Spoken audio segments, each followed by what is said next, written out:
ఒంటరిగా జగన్ను ఎదుర్కోలేని చంద్రబాబు ఒక పక్క దత్తపుత్రుడు మరోపక్క ఉత్తపుత్రుడు బీజేపీ వదినమ్మను లేటెస్ట్గా ఇప్పుడు కాంగ్రెస్ చెల్లెమ్మను వెనకాల నిలబెట్టుకుని ఎన్నికలకు వస్తున్నారని కొడాలి నాని ఆగ్రహాన్ని వ్యక్తం చేశారు. ప్రతిపక్షాలు ఎన్ని అడ్డంకులు సృష్టించినా ఎంతమంది తిట్టినా పేద ప్రజల ఉన్నతికి వెనుకబడు వేయకుండా సీఎం జగన్ కష్టపడుతున్నారని ఎమ్మెల్యే కొడాలి నాని అన్నారు. గుడివాడ రూరల్ మండలం మలాయిపాలెం గ్రామంలో ఎమ్మెల్యే కొడాలి నాని పర్యటించారు. మలాయిపాలెం వాటర్ వర్క్స్ వద్ద 1,11,00,00,000 నిధులతో నూతనంగా నిర్మించిన త్రాగునీటి వాటర్ ట్యాంకర్ను ప్రారంభించారు. ఈ సందర్భంగా జరిగిన సభలో ఎమ్మెల్యే నాని మాట్లాడుతూ విజయవాడ నుండి గుడివాడ వచ్చే వరకు వేలాది కోట్లతో 4-వే రహదారులు, రైల్ ఫ్లైఓవర్లను ప్రభుత్వం నిర్మిస్తుందన్నారు. రోడ్డు ప్రక్కన చిన్న గుంటను చూపిస్తూ రాష్ట్రంలో అభివృద్ధి జరగలేదంటే ప్రతిపక్షాలు చిందులు తొక్కుతున్నాయని కొడాలి విమర్శించారు.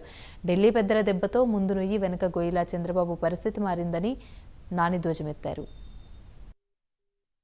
కూడా మీకోసం తప్పిస్తుంటే నా ఎస్సీలు, నా ఎస్టీలు, నా బీసీలు, నా మైనార్టీలు, నా అగ్రకులాలు ఉన్నటువంటి పేదలు అని చెప్పి ధైర్యంగా దమ్ముగా చెప్పగలిగినటువంటి వ్యక్తి ఎవరైనా ఉన్నాడు ఈ రాష్ట్రంలో, ఈ దేశంలో జగన్మోహన్ రెడ్డి గారు తప్పించి.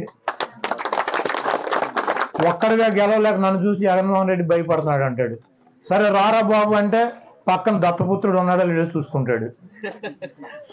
సరే ఉన్నాడు వెళ్దాం రమ్మంటే ఈ పక్కన ఉత్తపుత్రుడు ఉన్నాడా లేడా అని మళ్ళీ ఈయన చూసుకుంటాడు. సరే ఈడు ఉంటే వదినమ్మ బీజేపీలో ఉంది కదా, వదినమ్మ మన ఢిల్లీ వెళ్ళి వచ్చాడు, వదినమ్మ ముందు ఉండాలి.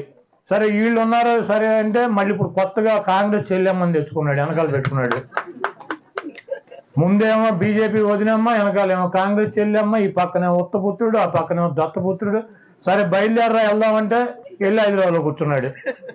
ఇంకా ఎన్నికలు 15 రోజులు ఉంటాయి. ఢిల్లీ వెళ్ళి వచ్చాడు. అమిత్ షా ఏం చెప్పాడు, నువ్వు బాధ్యత తీసుకుని మాకు 150 సీట్లు ఇమ్మని చెప్పినట్టున్నాడు. వాళ్ళ మబ్బులో పెడదామని వెళ్ళాడు. అంతకుముందు అంటే మా అద్వానీ గారు వాజ్పేయి గారు ఉండేవాడు. ఈయన ఏం చెబితే ఈ కథలన్నీ వినేవారు వాళ్ళిద్దరు. వీళ్ళ పెద్ద తురుము తోపు అని. అమిత్ షా, మోడీ వాళ్ళు ఏమింటారు, గబుక్కుని రమ్మని కానీ వెళ్ళారు. అదే చెప్పినట్టు ఉన్నారు, 150 సీట్లు మేము పోటీ చేస్తాం అసెంబ్లీలో, 20 ఎంపీలు మేము చేస్తాం, ఒక 5 ఎంపీలు 25 సీట్లు చేసుకోమని చెప్పినట్టున్నారు. అసలు పిల్లలు ఇప్పుడు కాదంటే ఒక ప్రాబ్లం, అవునంటే ఒక ప్రాబ్లం.